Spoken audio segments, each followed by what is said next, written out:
नमस्ते। Solid facts with Hemant अत्री में आप सबका स्वागत। जैसा आप देख रहे हैं हेमंत सर हमारे साथ मौजूद है। बहुत स्वागत सर। सर बड़ी खबर यह है कि एक देर रात में चिट्ठी जारी होती है। अंबानी साहब की कंपनी एक चिट्ठी जारी कर देती है और चिट्ठी जारी करने के बाद सवेरे जब मार्केट खुलता है तो 1 लाख करोड़ रुपए स्वाहा हो जाते हैं। और इस ये जो स्वाहा रकम है वो अंबानी जी की नहीं है। तमाम वो लोग जो आज गुजरात लॉबी पर भरोसा करके अंबानी जी के साथ पैसा निवेश करके और अपने आप को बड़ा बनाने का सपना देखते हैं, उन सबके सपनों पर कुठाराघात है। अब सवाल ये उठता है कि आखिर ऐसा क्या हुआ कि अंबानी जी को रात में 1:30 बजे, भारतीय समय के हिसाब से रात में 1:30 बजे एक चिट्ठी जारी करनी पड़ती है और 1:30 बजे वो चिट्ठी का सुबह बाजार खुलते के साथ रिएक्शन शुरू होता है। जरा ये पूरा मामला हम समझना चाहते हैं, क्योंकि ये इसलिए भी जरूरी है। नरेंद्र मोदी जी को लेकर के उनके बेहद करीबी परम मित्र डोनाल्ड ट्रंप साहब अब जमीन से ऊपर आसमान में उठ करके उनके ऊपर कमेंट करने लगे हैं। कमेंट में हालांकि बदलाव नहीं है, वो यही कह रहे हैं कि मोदी मुझे खुश करना चाहते हैं और मुझे खुश करने के लिए रूस से तेल कम खरीद रहे हैं या उन्होंने तेल की खरीद कम कर दी है। तो आखिर इन सारी चीजों का क्या कोई कनेक्शन है? एक तरफ ट्रंप साहब का बयान होता है, दूसरी तरफ मोदी जी मौन रहते हैं, बिल्कुल चुप, सन्नाटा खींचे हुए एकदम। भारतीय मीडिया इस खबर को मैक्सिमम लगभग गायब रखती है और रिलायंस में अंबानी साहब की रात 1:30 बजे चिट्ठी जारी होती है, सवेरे बाजार खुलता है और 1 लाख करोड़ रुपए स्वाहा हो जाते हैं। राम प्रकाश जी नमस्कार, आपको सारे दर्शक साथियों को भी। इसकी बैकग्राउंड देखिए आप क्या है। ठीक 36 घंटे पहले जब मैं और आप ये बात कर रहे हैं, उसमें क्या कहा था एयरफोर्स वन में? ट्रंप के सांसद ने पहले कहा कि मैं वाशिंगटन डीसी में भारत के राजदूत कवात्रा के घर गया और उन्होंने मुझे कहा कि आप ट्रंप साहब को बता दीजिए कि हमने रूसी तेल खरीदना बहुत कम कर दिया है और आप हम पर टैरिफ कम कर दीजिए। ठीक, उसके तुरंत बाद वहीं पर खड़े थे ट्रंप। उन्होंने कहा कि मोदी को पता है कि मैं उनसे खुश नहीं हूं और मुझे खुश रखना जरूरी है। वो सारी स्टेटमेंट वहीं पे जारी हुई। ये घटना परसों शाम की है। कल फिर क्या हुआ आप देखिए। जब भारत में 1:39 का जो ये आपने ट्वीट दिखाया रिलायंस इंडस्ट्रीज का, ये बेसिकली उस समय अमेरिका में क्या समय है? अमेरिका हमसे 9.5 घंटे पीछे चलता है। तो उस समय अमेरिका में समय था 3:45 से 4 बजे का। ब्लूमबर्ग जिस खबर के आधार पर, जिस खबर का रिएक्शन है ट्रंप जो अपना अडानी अंबानी की जो ये चिट्ठी है, जो ट्वीट है, वो किस खबर का रिएक्शन है? ब्लूमबर्ग ने एक खबर छापी 2 तारीख को। वो खबर भी दिखा दीजिएगा, मैंने स्क्रीनशॉट भेजा आपको। ब्लूमबर्ग कहता है कि तीन अपने पोत वेसल्स 2,20,000 बैरल कच्चा तेल लेके रूस का और अंबानी की जामनगर रिफाइनरी की तरफ बढ़ रहे हैं। और उन्होंने अपनी खबर की पुष्टि के लिए जो केपलर का जो वेसल ट्रैकिंग डेटा है उसका हवाला दिया है। ठीक, अंबानी ने क्या किया? रात को 1:39 पे ट्वीट करते हैं कि अपने आप को अग्रिम स्वच्छ पत्रकारिता का अग्रदूत कहने वाले ब्लूमबर्ग ने हमारा पक्ष नहीं छापा। ठीक, ये क्यों कहना पड़ता है रात को 1:39 पे? कोई जाग तो रहे नहीं होंगे। कहीं ना कहीं से संदेश आया और संदेश का कारण समझ लीजिए। 36 घंटे पहले ट्रंप ने कहा कि मुझे खुश रखना मोदी की मजबूरी है। वो जानते हैं कि मैं खुश नहीं था और उसके बावजूद भारत सरकार कंप्लीटली चुप्पी इस पल तक भी साधे हुए एक शब्द ना विदेश मंत्रालय बोला, ना मोदी जी बोले, ना जयशंकर बोले, ना कोई बोला। उसके बाद इनको कहीं से फीडबैक आया कि ट्रंप कहीं 3:45-4 बजे कोई और ज्यादा टैरिफ ना बढ़ा दे। उसके चक्कर में ये जारी करना पड़ा। और उसमें कहा क्या गया है, बड़ा इंटरेस्टिंग, उसको पढ़िएगा। उसमें कहा गया है कि पिछले 3 हफ्ते से हमारे पास रशियन तेल की कोई खेप नहीं आई है, नंबर एक। अंबानी की कंपनी कह रही है। और जनवरी में भी ऐसी कोई खेप आने की उम्मीद नहीं है। मैं आपसे एक सवाल पूछता हूं, रूसी तेल खरीदना अपराध है क्या? या वो इसलिए अपराध हो गया कि ट्रंप खुश नहीं है? इसका मतलब आपकी जो विदेश नीति है, आपकी जो अर्थनीति है, हम किससे क्या खरीदेंगे, ये आप तय कर रहे हैं या अमेरिका तय कर रहे हैं, या ट्रंप की खुशी और नाराजगी तय कर रही है? ये सवाल है राम प्रकाश जी, जो असली महत्वपूर्ण सवाल है। और उसके फिराक में ये सारी डैमेज कंट्रोल करने की कोशिश की गई। आपने बड़ा इंटरेस्टिंग पॉइंट कहा कि जो 1 लाख करोड़ रुपया आज 9:15 बजे मार्केट खुली और 11:20 पे आप RIL का शेयर देखिए। कल वो अपने 1 साल के हाईएस्ट पे था, आज वो सुबह 997 रुपए पे आ गया। ठीक, 5% का फॉल था स्ट्रेट अवे 2 घंटे के अंदर। 1 लाख करोड़ रुपए कंपनी की नेटवर्थ। कंपनी की नेटवर्थ अपनी जगह, वो शेयर किसके पास है? वो शेयर तो मेरे और आपके पास है। इस संबंध को इस तरीके से देखिए, रूस से सस्ता तेल किसने खरीदा 4 साल? हजारों करोड़ रुपया किसने कमाए? मोदी जी के मित्रों ने। और सैंक्शंस किस पे लगी? जो अब टैरिफ बढ़े वो किस पे बढ़े? वो भारत पे बढ़े। मुकेश अंबानी पे नहीं पड़े, अडानी पे नहीं बढ़े, वो पड़े भारत पे, भारत के कामगारों पर, जो हमारा सामान एक्सपोर्ट होता था। हम इनकम्पिटेंट हो गए वहां पर, वहां के प्राइसेस को मैच करने में, जो दूसरी कंपनी सप्लायर्स। तो आपदा में अवसर इसी को कहते हैं कि जब आपदा थी तो सारा तेल वहां से सस्ते में खरीदा और हजारों करोड़ रुपए कमाए, बढ़िया। अब भी कोई अंबानी पे आपदा थोड़ी है, ये 1 लाख करोड़ तो मेरे बाप के गए हैं जो शेयरों में निवेशक है। लेकिन असली खेल क्या है कि डैमेज कंट्रोल के चक्कर में और ज्यादा डैमेज हो गया, जहां तक इस 1 लाख करोड़ का सवाल है। जैसे ही उन्होंने ये बयान जारी किया, मार्केट के अंदर जो उनकी वो पूरी की पूरी ये है कि भारत डरेगा नहीं है, झुकेगा नहीं है, जो ये 56 इंची का आपने ड्रामा कर रखा है 11 साल से, वो एक्सपोज हो गया। वो इस रूप में कि मुकेश अंबानी को क्या जरूरत पड़ी, सारी चीजों का ब्लैक एंड व्हाइट में ही, कि कब तेल आया था और कब नहीं आया था। ब्लूमबर्ग की एक खबर, वो तो 2 तारीख की खबर है, आप देखिएगा ध्यान से, उसमें साफ लिखा हुआ है 2 तारीख की। 2 तारीख को आरोप लगता है, 6 तारीख को सुबह 1:39 पे अंबानी उसको स्पष्ट करते हैं, और शेयर गिरते हैं 11 बजे, 9:15 से 11 बजे के बीच में। तो ये बेसिकली वो चीज है जिससे ये बड़ा साफ होता है कि जो मोदी की चुप्पी है ट्रंप के सामने, वो बहुत घातक सिद्ध हो रही है। और ये बात कौन कह रहा है? ये बड़ी इंपॉर्टेंट बात है। रिलायंस क्या कह रही है कि अभी हमारी रूसी तेल खरीदने की कोई योजना नहीं है।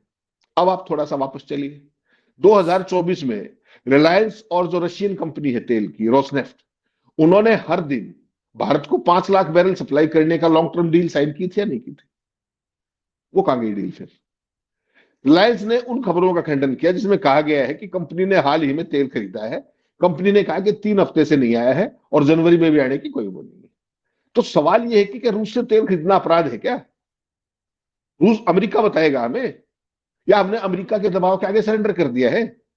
ये सवाल मैं दर्शकों के सामने छोड़ रहा हूं। सर, ये जो ट्रंप साहब कह रहे थे कि मोदी ने मुझे खुश करने के लिए रूस से तेल खरीदना कम कर दिया है, उसके बाद ये चिट्ठी आ जाती है, तो क्या जो ट्रंप कह रहे थे वास्तव में क्या उसी बात पर अंबानी ने मुहर लगाई है? निश्चित तौर पर, इसके अलावा कुछ है ही नहीं। भाई 2 तारीख की जब खबर छपी तो ब्लूमबर्ग कोई नए नवेले वो तो नहीं, बिजनेस का सबसे बड़ा अखबार है दुनिया का। ब्लूमबर्ग ने उस दिन भी टच किया होगा उनको कि भाई बताइए आपके आईआर है कि नहीं। उन्होंने तो केपलर वैसे उसका जो डेटा ट्रैकिंग सिस्टम है, उससे वो उठाया था कि 3 वेसल्स बढ़ रही हैं जामनगर की तरफ। तो इन्होंने उस दिन भी जवाब दिया होगा। अपने खंडन में वो क्या कह रहे हैं, आरआईएल, वो कह रही है कि जर्नलिज्म के अग्रदूत होने के बावजूद भी उन्होंने हमारा पक्ष नहीं छापा ब्लूमबर्ग का। तो ये स्पष्टीकरण तो कल भी आ सकता था, परसों भी आ सकता था। ये आज सुबह 1:39 पे क्यों आया? खबर तो 2 तारीख की थी, 2 को छपी है। आप 3 को खंडन कर सकते थे, 4 को कर सकते थे, 5 को कर सकते थे, 6 की अर्ली मॉर्निंग में क्यों? तो ये वो सारी सीक्वेंस, जो ट्रेल जिसको कहते हैं ना आप, वो सारी घटनाक्रम जुड़ रहा है आपस में। और उस सारे का ये कि आप एज ए कंट्री, आप कहीं ना कहीं अमेरिका से दब गए। तो जो आरोप, जो बात वो श्रीमान जी कह रहा था एयरफोर्स 1 में खड़ा होकर के, जो उसका सीनेटर कह रहा था, वो बात यहां स्टैब्लिश होती है आकर। तो ये आखिर, लेकिन ट्रंप ने तो मोदी जी पे आरोप लगाया था, वो तो मोदी जी के लिए कह रहे थे कि मोदी जी मुझे खुश करना चाहते हैं, इसमें रिलायंस की एंट्री कहां से हो जाती है? तेल तो रिलायंस से खरीद रहा था, राम प्रकाश राय और हेमंत तो खरीद ही रहे थे। मैक्सिमम तेल किसने खरीदा? आपदा में अवसर का फायदा किसने उठाया? जब से रूस यूक्रेन युद्ध शुरू हुआ है, मैक्सिमम लाभार्थी कौन है उसका? रिलायंस। सस्ता तेल खरीद रहे थे। 3 हफ्ते का है ना अभी, 3 हफ्ते से खेप नहीं आई, तब तक तो आ रही थी ना, तब तक भी सस्ता तेल था। तो उसका लाभ किसने उठाया? मुकेश अंबानी ने उठाया। तो मुकेश अंबानी करेंगे और कौन करेगा? मैं और आप करेंगे क्या? इंडियन जो पब्लिक सेक्टर की कंपनी है, उनके पास तो बहुत थोड़ा तेल था। मैक्सिमम रिफाइनिंग कैपेसिटी इन्हीं की है, इन्होंने ही सबसे ज्यादा तेल खरीदा, सबसे ज्यादा मुनाफा इन्होंने ही कमाया है। ये चीज है। नहीं, लेकिन फिर भी सर वहां पर एक चीज आकर के खड़ी होती है कि भाई हमारे देश में कई तेल कंपनियां हैं, कोई अकेले रिलायंस तो है नहीं। ट्रंप ने रिलायंस का नाम तो कहीं से लिया नहीं, ट्रंप केवल मोदी की बात कर रहे थे कि मोदी उनको खुश करना चाहते हैं। तो अभी आखिर जो बात ट्रंप ने कही, उसी बात को दोहराने की रिलायंस ने क्यों जरूरत समझी? इसको जरूरत माना जाए, गलती माना जाए, क्या माना जाए इसको? आखिर क्या जरूरत पड़ी थी? उन्होंने रिलायंस का कोई जिक्र नहीं किया, तेल कंपनियों का जिक्र नहीं किया, कब से खरीद रहे, कब से नहीं खरीद रहे, इसका कोई जिक्र नहीं किया। वो सीधे सीधे प्रधानमंत्री पे बोला। वहां रिलायंस की एंट्री हुई कैसे और अगर ये रिलायंस की एंट्री हुई तो इसके पीछे का मकसद जो है उसको क्या माना जाए भारत के लिहाज से? हम ट्रंप और दुनिया के लिहाज से बात नहीं कर रहे। नहीं नहीं, राम प्रकाश जी, सीधी सी बात है कि जो मैक्सिमम तेल खरीद रहा होगा, लंबे समय तक खरीद रहा होगा, जिसके ट्रेड वॉल्यूम्स भारी होंगे, 5 लाख बैरल प्रतिदिन का किसने रोजनेफ्ट के साथ करार किया था लॉन्ग टर्म का? रिलायंस नहीं किया था ना। मैक्सिमम तेल उन्हीं के यहाँ आ रहा था, उन्हीं के यहाँ से रिफाइनिंग हो रही थी, उन्हीं के यहाँ से यूरोप जा रहा था सारे का सारा। वहां से सस्ता खरीदो, मार्केट रेट पे वहां बेचो यूरोप के अंदर। ये कार्यक्रम तो 4 साल चला है। वैसी सूरत में जब ये ट्रंप ने ये बात साफ कही, उनकी आखिरी लाइन आप ध्यान से सुनिएगा, जब ट्रंप ने कहा कि अगर भारत तेल बंद नहीं करता है, खुश खाश करने वाली बात के बाद कहते हैं वो, अगर भारत तेल वो नहीं करता है बंद, तो उनको पता है कि हम टैरिफ और बढ़ा सकते हैं। यहां पे बात है। और कल जब वो 3:45-4 बजे का समय अमेरिकन टाइम के हिसाब से, तब ये कहीं ना कहीं मैसेज गया है कि आप इमीडिएटली ये सिचुएशन क्लियर कर दीजिए, कहीं वो भाई साहब ऑफिस में बैठा हो और फिर 10% बढ़ा दे। आपकी जानकारी के लिए, दर्शकों की जानकारी के लिए बता दूं, आज दुनिया के अंदर जितने भी अमेरिका के फ्रेंडली कंट्री हैं, इवन उनके जो कॉम्पिटिटर कंट्री हैं, उनमें सबसे ज्यादा टैरिफ आज भारत के ऊपर है। ये है मोदी जी के नमस्ते ट्रंप, हाउडी मोदी, हवन, अब की बार ट्रंप सरकार, उन सारे नारों का आउट, और उसमें जितने हवन ये करते थे भगत जन जो है, उन सब का आउटकम ये है कि आज ट्रंप के निशाने पे सीधे सीधे हम हैं। हम किससे क्या खरीदेंगे, नहीं खरीदेंगे, वो चीज अब ट्रंप कर रहे हैं। और जो 56 इंची डंकापति हैं, उनके मुंह से एक शब्द नहीं निकल रहा है। सर, ये जो चिट्ठी है, मोदी जी चुप है, ट्रंप बार बार कमेंट करते हैं, मोदी जी चुप रहते हैं। रिलायंस ने ये चिट्ठी लिख करके क्या मोदी जी से बदला ले लिया है कि भाई ट्रंप साहब कह रहे हैं आप चुप रहेंगे, लीजिए हम मुहर लगा देते हैं कि हम सब लोग ये काम कर रहे थे, रूस से तेल खरीद रहे थे और अब हम नहीं खरीद रहे हैं। अब रिलायंस ने तो जिस दिन ये तय हुआ था ना शुरू में कि अब रशियन तेल कम किया जाएगा, तभी घोषणा कर दी थी कि हम अपनी जो वो सारी की सारी सप्लाई है उसको कट डाउन कर रहे हैं वहां से, तभी कर दी थी। आज की जो चिट्ठी जिसकी आप हम बात कर रहे हैं, जिसके ऊपर 1:39 बजे जो खंडन जारी किया है, वो बेसिकली कहीं ना कहीं व्हाइट हाउस की तरफ से आए किसी इनपुट के बेस पे है। वो चाहे एम्बेसी के जरिए आया हो, इंडियन एम्बेसी के जरिए आया हो, चाहे भारत सरकार के किसी इनपुट के ऊपर आया हो। वो मोदी से बदला लेने का सवाल नहीं है, मोदी को बचाने का सवाल है। कल को ऐसा ना हो कि वो सिर्फ रहा है, वो तो किसी की सुनता तो है नहीं, वो एकदम कह दे कि 15% बढ़ा दिया। तो चीजें पिक्चर क्लियर करने के लिए भारत सरकार पहले ही अपने डिप्लोमेटिक चैनल्स, आपको पता है भारत सरकार की जो लॉबिंग भी कौन कर रहा है आजकल? भारत का विदेश विदेश मंत्रालय नहीं कर रहा, भारत का दूतावास नहीं कर रहा। पता है कौन कर रहा है आपको? उसके लिए वहां पर मीटिंग किसके साथ हो, ट्रेड डील के लिए बाकायदा उसके लिए लॉबिंग फर्म हायर की है, और उसको 1 साल के 2.25 लाख, $1.8 लाख दिए जा रहे हैं। ये कभी इतिहास में नहीं सुना होगा कि अमेरिका के साथ हमें अपनी मीटिंग्स, अपनी डीलिंग्स, वो सारी चीज डे टू डे बेसिस पे करने के लिए हमें एक लॉबिंग फर्म हायर करनी पड़ रही है। और ये चीज कहां स्पष्ट हुई? जब उस लॉबिंग फर्म ने अमेरिका के अंदर अपनी फाइल की, वो मैंने कागज भेजा, वो भी दिखा दीजिएगा दर्शकों को, बाकायदा खबर छपी है। सवाल राम प्रकाश जी ये नहीं है कि हमारा $1,80,000 साल का लगता है, that is not the question. Question क्या है कि भारत जैसा बड़ा देश, दुनिया की सबसे ज्यादा आबादी, दुनिया की चौथी आर्थिक शक्ति, और वो अपने स्ट्रेटेजिक पार्टनर अमेरिका, जिसका राष्ट्रपति ट्रंप, जो मोदी का राइट हैंड मैन, जिसके लिए मोदी वोट मांगते हैं अमेरिका जाके, जिसके स्वागत में अहमदाबाद में रैली करते हैं मोदी जी, जिसके स्वागत, जिसकी चुनाव के लिए मोदी के भक्त पूजा करते हैं, पाठ करते हैं, कमला हैरिस की हारने की कामना करते हैं, मोदी ट्रंप के जीतने ही करते हैं, वही ट्रंप भारत के साथ क्या कर रहा है? सवाल ये। और इस सवाल को आप दरकिनार बियॉन्ड ए पॉइंट कर नहीं सकते कि कितनी मिसकैलकुलेशन थी उसी ट्रंप के प्रशासन में, भारत का दूतावास होते हुए, भारत का अपना जयशंकर होते हुए, मोदी की दोस्ती होते हुए, आपको लॉबिंग फर्म हायर करनी पड़ रही ट्रंप प्रशासन के साथ बैठ के तय करने के लिए। सोचिएगा आप, वो खबर भेजी है मैंने, बाकायदा वो फाइलिंग भी भेजी है, वो सारा दर्शकों को दिखाइएगा ताकि क्लियर हो बात कि अमेरिका के साथ कहा तो आप स्ट्रेटेजिक पार्टनर थे, याद होगा ना आपको ट्रंप के आने से पहले, वी वर स्ट्रेटेजिक पार्टनर्स। और आज हालत यह है कि दुनिया की हाईएस्ट टैरिफ हमारे ऊपर है। ठीक, हमारे प्रधानमंत्री को day in and day out name calling करता है वो आदमी। 65 बार उसने ये कह दिया कि ऑपरेशन सिंदूर मैंने रुकवाया, याद होगा आपको। अब रूसी तेल को लेकर के जिस तरीके का दबाव बढ़ा रहा है, जिस तरीके से मोदी जी को एक्सपोज कर रहा है वो, इसका बड़ा मतलब साफ है कि मोदी जी की कोई ना कोई दुखती रग उनके पास है, जिसको रह रह करके वो कहीं ना कहीं अपने हित में, अमेरिकन हितों के लिए वो उसको यूज कर रहे हैं और मोदी जवाब देने में सक्षम नहीं है।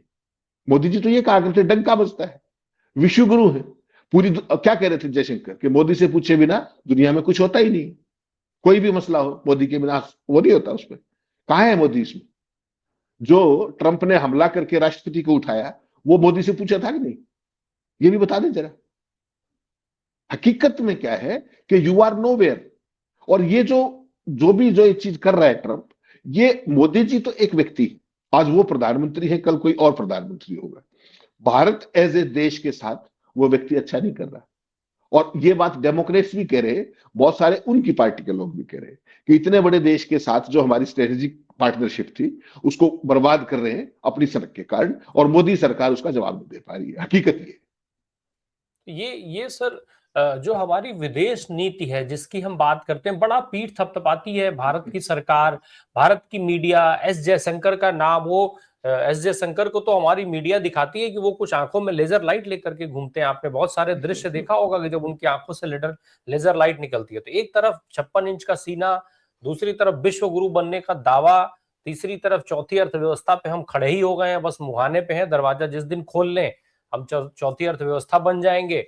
और भारत देश में बताने के लिए तो हम ऑलरेडी चौथी अर्थव्यवस्था बन चुके हैं। तो ये सारी परिस्थितियां हैं। और दूसरी तरफ अपने दोस्त से भी डील साइन करने के लिए, अपनी इमेज सुधारने के लिए अगर एजेंसियां हायर करनी पड़ रही हैं, तो फिर विदेश नीति है कहां? और ये जो पूरा गुबार बनाया गया, ये पूरी जो, क्या ये सब कुछ सिर्फ धुआं है जो वास्तव में आंखों में धूल झोंका जा रहा है देश के लोगों के आंखों में? और वास्तविक तस्वीर ये है जो रिलायंस ने स्वीकारा है, जो ट्रंप ने चलती उड़ती जहाज में बोला है, बताया है।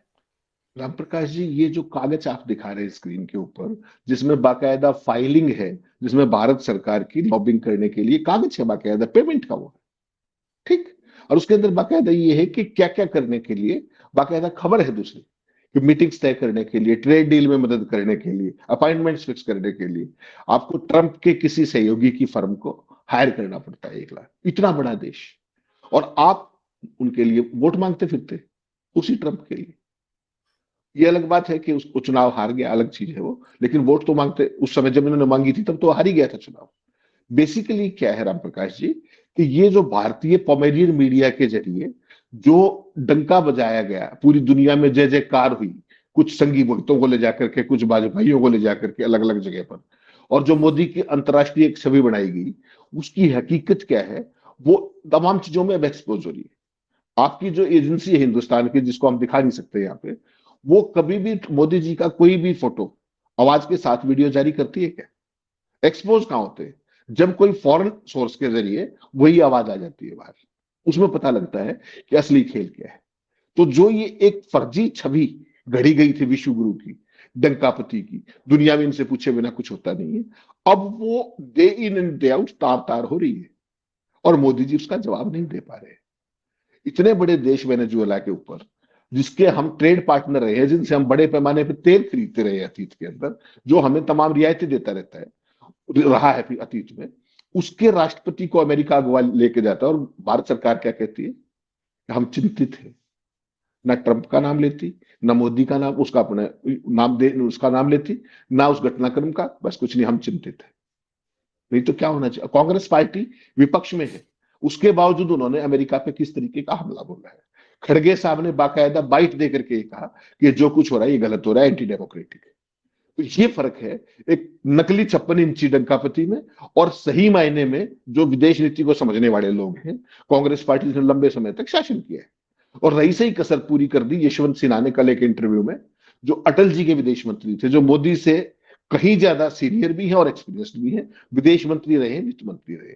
उन्होंने साफ साफ दो टूक कहा कि आजाद भारत के इतिहास के अंदर विदेश नीति के मामले में इससे लचर सरकार, इससे नकारा सरकार, इससे नाकाम सरकार और इससे कमजोर सरकार, ये सारे शब्द यशवंत सिन्हा के, ये मेरे नहीं, जो उन्होंने टीवी पे बाकायदा स्क्रीन पे कहे कि इस सरकार ने एक तरीके से अमेरिका के सामने सरेंडर कर दिया है। और उसका कारण भी उन्होंने बताया कि इसके पीछे सीधा सीधा प्रधानमंत्री की कोई कमजोरी जुड़ी हुई है, जिसका लाभ वो उठा रहे हैं, क्योंकि ट्रंप विशुद्ध तौर पे सौदेबाज व्यक्ति है, उसको सौदा ही करना आता है, और इसीलिए ये तमाम रियायतें दे रहे हैं, उसके बिना मांगे भी दे रहे हैं, और मांगने पे तो दे ही रहे। तो एक तरीके से अमेरिका हमें ना केवल विदेश नीति डिक्टेट कर रहा है, अभी आपने देखा पुतिन साहब आए थे, S-500 और Su-57 कहां गए वो? कोई चर्चा आई? बातचीत तो हुई दोनों की, सारी चीजें हुई होंगी, खबर बाहर नहीं आने दी गई। क्यों? क्योंकि ट्रंप नाराज हो जाएगा। भारत की ये हम्म। स्थिति कभी इतिहास में नहीं रही जिसपे यशवंत सिन्हा ने इशारा नहीं किया। नहीं, ये यशवंत सिन्हा जी जो बात कह रहे हैं उसी तरीके की डिमांड जो सुब्रमण्यम स्वामी ने भी कर दिया। वो तो कह रहे हैं कि संघ और भाजपा को अब लग करके इनको तुरंत हटा देना चाहिए, क्योंकि तो ट्रंप के फॉलोअर हैं। कितना गंभीर है ये? नहीं, देखिए, सुब्रमण्यम स्वामी को मैं बहुत ज्यादा गंभीर व्यक्ति नहीं मानता। उनकी न्यूसेंस वैल्यू केवल एक ही है कि वो भारतीय जनता पार्टी में है, वो संघ के समर्थक है, और उसके बावजूद वो मोदी के बारे में ये सब कह पाते हैं। आपने एक चीज ऑब्जर्व की होगी, मेरी और आपकी जो मेरिट्स पे चर्चा है उस पे भी हमारी दुनिया भर की ट्रोलिंग होती है। क्यों? क्योंकि मोदी की आईटी सेल खून की प्यासी है, जो भी सवाल पूछे। कभी भी उन्होंने सुब्रमण्यम स्वामी की ट्रोलिंग करने की हिम्मत नहीं की आज तक। क्यों? उनको ये पता है कि ये हमराज है, ये पता नहीं क्या बोल देगा, इसलिए वो इनको सुबह से शाम तक हर रोज पता नहीं इनके बारे में क्या क्या बोलता है। उसने साफ कहा है कि ये बहुत भारी पड़ जाएगा भाजपा के लिए भी और संघ के लिए भी, उनको तत्काल इस पे कार्रवाई करनी चाहिए। लेकिन आपको क्या लगता है कि इतना आसान है क्या? संघ के पल्ले क्या छोड़ रखा है मोदी जी ने? जो कुछ है मोदी है, अमित शाह है। संघ तो आप समझिए, संघ वाले तो रेलवे स्टेशन पर बॉगी लेकर के घूम रहे हैं भागवत साहब, बड़ी अब Z+ सिक्योरिटी के अंदर सैकड़ों लोग सिक्योरिटी में घूम रहे हैं, उनकी चार्टर्ड जहाज से चल रहे हैं। जिस जिले में जाते हैं वहां पर स्टेट उसका प्रोटोकॉल होता है, हेड ऑफ स्टेट से भी ज्यादा, प्रधानमंत्री के बराबर की सुरक्षा है लगभग उनके पास। एसपीजी छोड़ दीजिए बस, बाकी सारी चीजें उनके पास। तो ये चीज देखने पर संघ उनका क्या बिगाड़ देगा बताइए? संघ तो आज उनके दया पर निर्भर है कंप्लीटली। जो संघ की आज मौज है, जिस तरीके की शानो शौकत है, जिस तरीके की उनकी बिल्डिंगें बन रही है, दिल्ली में देखा होगा आपने, आपने सबाल्का में देखा होगा, तमाम देश के अंदर भाइयों का खाता भी नहीं है आज तक अपना बैंक में, पैन नंबर तक भी नहीं है, रजिस्ट्रेशन भी नहीं है, उसके बाद उनकी कोई जवाबदेही नहीं है, पूरे ठाठ में है। तो संघ आपको क्या लगता है मोदी जी को छेड़ देगा? ये चीज देखनी पड़ेगी। सुब्रमण्यम स्वामी कहते रहे एक अल्टरनेट नैरेटिव है, लेकिन क्या संघ की मजाल है? The answer is no. They are fully dependent upon mister Modi and Gujarat lobby now. नहीं तो आज सर अभी आपने एक चीज कही, हालांकि हमारे विषय से बाहर है थोड़ा, लेकिन फिर भी मैं समझ लूं जब आपने कही दिया है तो। सुब्रमण्यम स्वामी को ट्रोल करने की हिम्मत नहीं जुटा पाते हैं। ये हिम्मत नहीं जुटाते या फिर जानबूझ करके एक सुब्रमण्यम स्वामी को छोड़ रखा है कि चलो हम अपने आप को कहीं ना कहीं फ्री दिखा पाएंगे, जब बात होगी तो हम कहेंगे कि देखिए हमारा नेता हमारे अगेंस्ट बोलता है, हम देश में दुनिया में कहीं दिखा सकते हैं। नहीं, वो तो रोज चुनौती देता है, मुझे निकालो। वो तो रोज कहता है मुझे हम्म, बीजेपी से निकाल दो। नहीं निकालते उसको। उसका तो कारण इसीलिए ये ना। नहीं है, नहीं नहीं, उसका कारण ये है कि ये उससे डरते हैं उसको, क्योंकि वो विदेशों के अंदर उसकी बहुत जबरदस्त लाइजनिंग एक और लेवल की है, आज से नहीं है, वो 4-5 दशक पुरानी है। वो अमेरिका में भी पढ़ा के आए हैं, वो चाइना में भी रहे हैं। यही सारी दुखती रग रग है मोदी जी की। चाइना के अंदर मोदी जी बार बार क्या करने जाते हैं वो खुद ही बताते हैं। अमेरिका के अंदर किस तरह के कागज हो सकते हैं, यशवंत सिन्हा ने बताया कि पेगासस के जरिए कुछ हो सकता है। तो वो सारी आशंकाएं हैं। बहुत सारे लोग कहते हैं अडानी के चक्कर में ये सारी चीजें हो रही हैं, कि जो अडानी का केस है YSCC का, सिक्योरिटी एंड एक्सचेंज कमीशन का। तो इन सब का जो कंफ्यूजन है उसको देखो दूर तो कर सकते हैं केवल मोदी, या उसको दूर कर सकते हैं ट्रंप, तीसरा तो कोई कर नहीं सकता। मुझे लगता है कि मोदी जी तो कभी देखिए बोलेंगे, कभी नहीं बोलेंगे। अब ट्रंप ने जैसे बताया कि मुझे खुश करना जरूरी है, तो उनको यह भी बता देना चाहिए कि वो किस बात से खुश होंगे। ठीक, और मोदी जी उनको खुश कर पाएंगे या नहीं, ये भी उन्हीं को बताना पड़ेगा। मोदी जी नहीं बताएंगे कभी भी, ना आपको पता लगेगा ना मुझे पता लगेगा। और तीसरी चीज जो सबसे महत्वपूर्ण है, अल्टीमेटली ट्रंप ने जो एक बहुत खतरनाक बात कही, जो समकालीन डिप्लोमेसी के इतिहास में आपको नहीं मिलेगी, उन्होंने क्या कहा कि मैं नहीं चाहता कि मोदी का राजनीतिक कैरियर खत्म हो जाए। इतनी बड़ी बात किसी देश के हेड ऑफ स्टेट के बारे में, मित्र देश का हेड ऑफ स्टेट, क्या आपने सुना है कभी? इसका मतलब उसके पास कोई ऐसी चीज है जिसका मोदी जी ना तो जिक्र कर सकते, जिसको ना स्वीकार कर सकते, ना नकार सकते, और उसका खामियाजा किसको भुगतना पड़ेगा? We as a country, that is India. You take it from me. और उसी का फायदा उठाते हुए Trump day in and day out हमारी आर्म ट्विस्टिंग कर रहा है। पूरी दुनिया के अंदर जो हमारी स्टैंडिंग थी एज ए बिगेस्ट डेमोक्रेसी, और उन सारी चीजों को तार तार कर रहा है। आप कहते रहिए आप चौथी आर्थिक महाशक्ति है, कहते रहिए आप दुनिया के सबसे बड़े बाजार है, आपसे पूछे बिना कोई फैसला नहीं होता, आप डंकापति हैं, आपसे वो सारी चीजें अमेरिका के राष्ट्रपति के सामने बोनी हो गई जब आपने 36 घंटे तक उसका जवाब दे दिया। बहुत सिंपल सी बात है। उसमें मुकेश अंबानी हो, उसमें गौतम अडानी हो। आपको पता है गौतम अडानी ने भी वहां पे अपने लॉबिंग फर्म हायर कर रखी है, पता है कि नहीं आपको? तो ये सारे खेल वैसे नहीं है, इसके पीछे बहुत गंभीर कारण है। और वो देर सवेर मुझे लगता है वो जो बड़बोला वहां बैठा है ट्रंप, वही उसका एक्सपोजर करेगा। मोदी जी कभी नहीं बोलेंगे, ना वो सत्ता बोलेगी, ना यहाँ का पोमेरियन मीडिया। आप सोचिए, ट्रंप ने इतनी बड़ी बात कह दी, कितने अखबार में देखे आपने खबर, कितनों में एडिटोरियल देखे आपने, कितनों ने भारत की विदेश नीति और संप्रभुता पे सवाल उठाए, कितनों ने भारत की स्वतंत्र आर्थिक नीति पे सवाल उठाए? The answer is no, nobody. That's what the new India is. बिल्कुल, अब ये परिस्थिति बहुत अलग टाइप की है कि प्रधानमंत्री पर एक सवाल उठाया जाता है, एक कमेंट आता है और फिर उसके बाद रिलायंस एक चिट्ठी जारी करती है। रिलायंस की चिट्ठी जारी करने तक तो चलिए सब कुछ ठीक है, लेकिन उसके बाद जो स्थिति होती है कि लाखों करोड़ रुपए स्वाहा हो जाते हैं इस देश की आम जनता की, वो स्थिति अगर उसके बावजूद भी आम जनता नहीं भांप पा रही है, तो उसमें तो फिर हम और आप समझा नहीं सकते हैं सर। बहुत शायद ये परिस्थितियां ही बिल्कुल अलग हैं। एक ऐसी सीरीज, एक ऐसी श्रेणी, जैसे लाभार्थियों की एक श्रेणी है, उससे पहले अंधभक्तों की जो श्रेणी है वो शायद ज्यादा प्रभावशाली है। इसलिए अब इसीलिए शायद ट्रंप भी इस तरीके की बात कर पा रहे हैं, क्योंकि उन्हें पता है कि जिसका वो जिक्र कर रहे हैं वो डरते हैं, वो बोल नहीं सकते हैं, वो ऑलरेडी सरेंडर हैं। और जब सरेंडर हैं तो फिर जो कुछ वो कहेंगे सहर्ष उनको स्वीकार करना पड़ेगा, दूसरा कोई रास्ता नहीं है। बहुत शुक्रिया सर हमसे बात करने के लिए। Thank you so much. Thank you.